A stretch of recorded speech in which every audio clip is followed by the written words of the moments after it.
Hey everyone, this is Megan and Darla. We are your hosts of the Enlighten Benefits podcast. Our goal is to help you understand all things insurance. In each episode, we will tackle the confusing topics and terminology as it relates to insurance. We want to create confidence over confusion and make insurance suck less. We hope you enjoy our show. Hey Darla. Hey. So we have Taylor Yancey back in our studio because we just didn't get a chance to ask her all of our questions. So Taylor, thanks for coming back. Thanks for having me. You're welcome. We had so much more to talk about and we just ran out of time on our last episode. So we want to pick up where we left off just to kind of remind our audience, if you didn't get a chance to listen to our previous podcast, we talked about short-term disability, long-term disability, and all things ancillary with Taylor.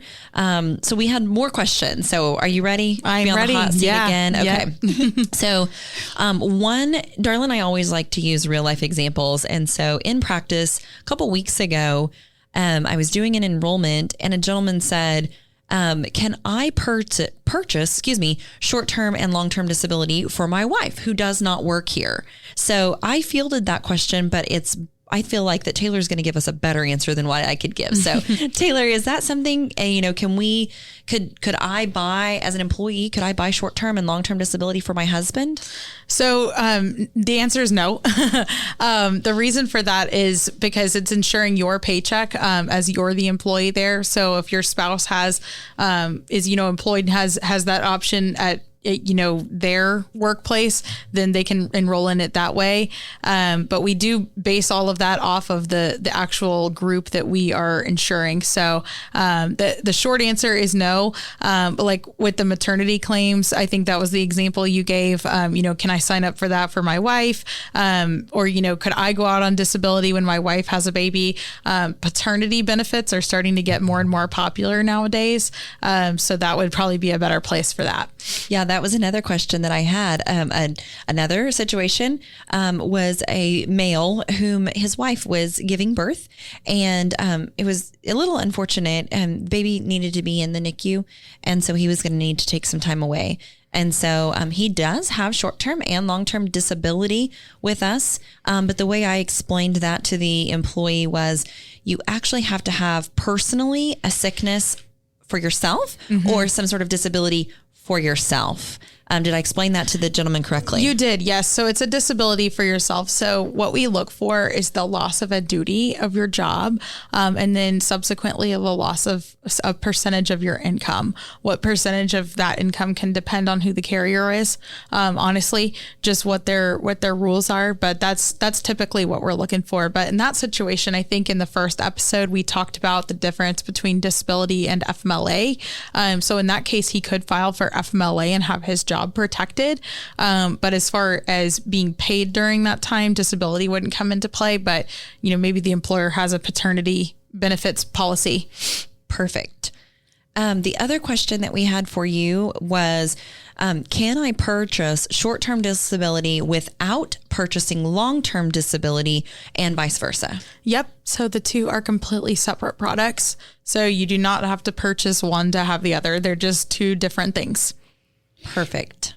I feel like I always tell my clients, I think the golden rule is if you have 6 months worth of gross income in your savings account and you want to absorb that risk yourself and know that money is setting aside for your bills and everything for those 6 months if something were to happen.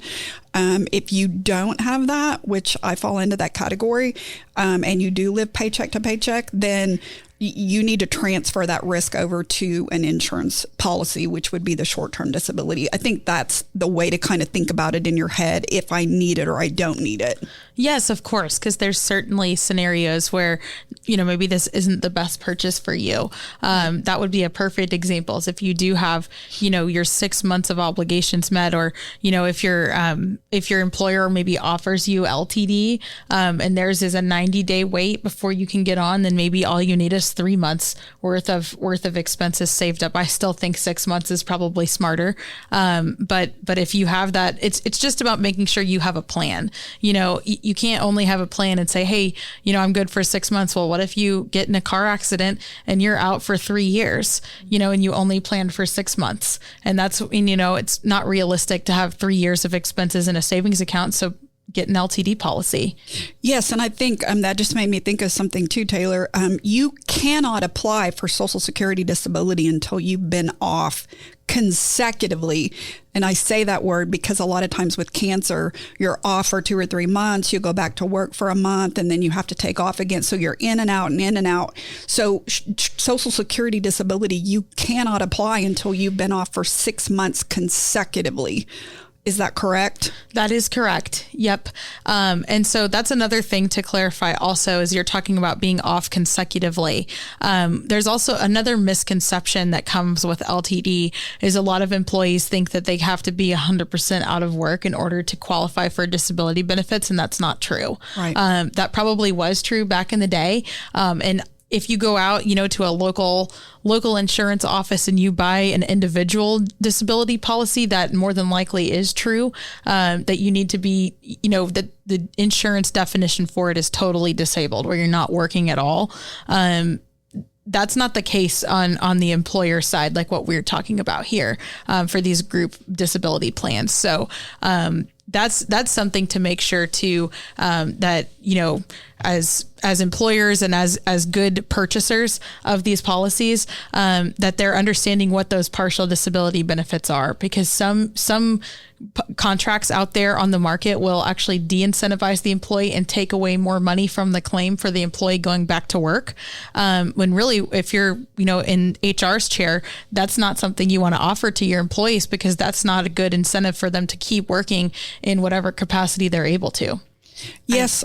I run into that all the time, because people will try. I had a lady the other day that she is getting ready to go out for a hysterectomy, but she was off for like 2 weeks, started her disability. We had her payments going, and she just felt like she had to get back to work because she needed some more money coming in. So she went back to work for 3 or 4 days, just couldn't do it, and then went out again. And I was like, girl, you just started your elimination period all over again, because you tried to go back to work, and I appreciate that.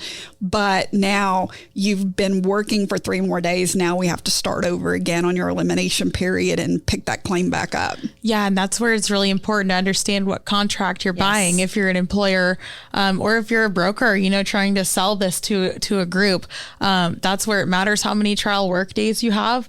It matters how long your return to work period is. The majority of contracts out there are 12 months only. Yep. So you're not going to be de-incentivized to go back to work for the first year of your claim. But the example I always like to give when talking about that, because again, like you kind of said off air, we like to give tangible examples for people, so that they can really put themselves in those shoes of this happening. We had one employee at a group I insure a couple of years ago who had a slip disc in his back. So he could only stand. He worked in a standing job, and he could only stand for 4 hours a day. So he could only work half days. So he could work every single day, but he was still disabled because he couldn't work full time and make his full time income. So he was still able to be on disability claim even while working. And those situations happen way more often than, oh, I'm completely out, can't work at all for 30 years. That doesn't happen it does happen, but not super often. But the scenario I'm describing happens way more.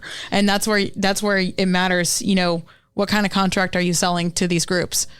And that's why I always refer to you whenever we are looking to, add a short-term disability or a long-term disability policy. As brokers, that's our job, is to look into that, investigate it, make sure that that is the right policy for the client. I always err on the side of increasing those days of return, because I like like you had said, I like for the employee to have the opportunity to go in and try to work a little bit. That also gives us all purpose. I think that that's what we're looking for is happiness and purpose in our lives. So if we can get back into the job and work a little bit, but then utilize our long-term disability to make us whole again, or our paycheck whole, or close to it.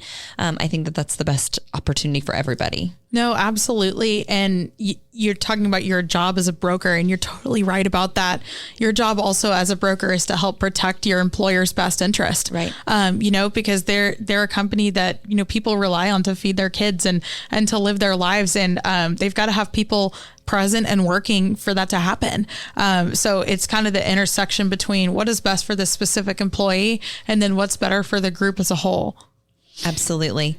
What is, we had talked, Taylor, at the very end of the last podcast, and we talked about waiver of premium. I really want to dig into that terminology a little bit deeper, because I think it's not something that a lot of people really talk about, but it is a concern.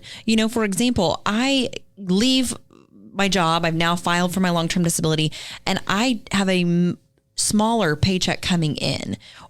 Can I still maintain my long-term disability policy, or tell us a little bit about how that would work? Yeah. So waiver of premium is one of those words that it means something different depending on what product you're talking about. Right. So it gets a little confusing. Cause while you're actually, say you've elected a voluntary short-term disability plan through your employer, and you go out on claim because of, fill in the blank happened to you, and you're receiving claim dollars from that. You're not actually going to pay premium while you're on that claim. And same thing with LTD. Say, I think we keep saying the car accident. Say that happens and you're out for a couple of years. While you're receiving those benefits from the LTD policy, you're not paying premium for that. So that's one definition of waiver of premium. The other is when you're talking about life insurance. So in the example you gave, you're out for a while, and maybe you're not actively working, because that's kind of the prerequisite for all these employer-based plans is that you're working. Most typically it's 30 hours a week, but that can change too. Everything depends.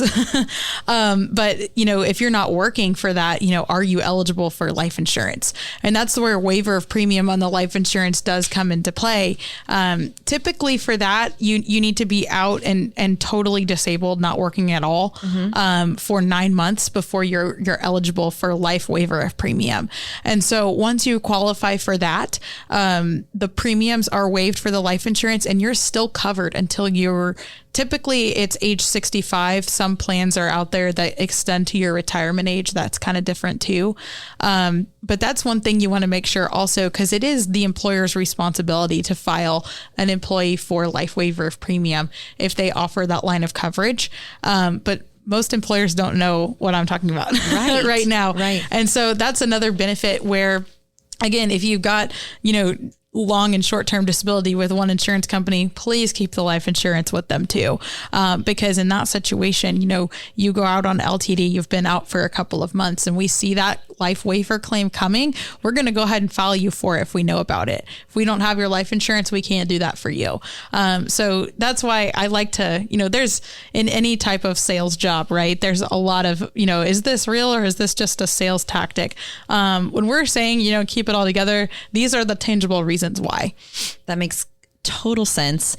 I appreciate you reiterating that point, because to our groups, Darla and I say that as well. We like to keep everything together for multiple reasons. For the coordination of benefits, it's also easier for our HR department or whoever is handling billing, because then it's like there's one bill, you can quickly go through and analyze that bill. But there's also some opportunities sometimes to bundle and save. So you can, if you've got multiple policies with a certain carrier, a lot of times you can get some discounts depending upon the size of the group. Yeah, a lot of times you can. And it's also, sometimes we'll get people, they'll send us information and they're like, hey, you're not the cheapest on every single line of coverage. And yeah, but overall, what's the value, Right. And again, what's the goal? Because you can't really quantify, hey, you don't have liability for forgetting to file these other things.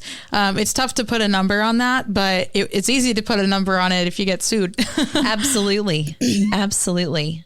We were talking about a situation. Darla, you brought up a great example of a filing and a client situation that you had. This is just you and I talking off air, but you were telling me about a client a couple of years back that you had an opportunity to help. Would you share that with our audience, just because I think that was a really impactful story? Yes, absolutely, Megan. It's been my career life changer for me, because one of the best parts of being an insurance agent is the ability to deliver claims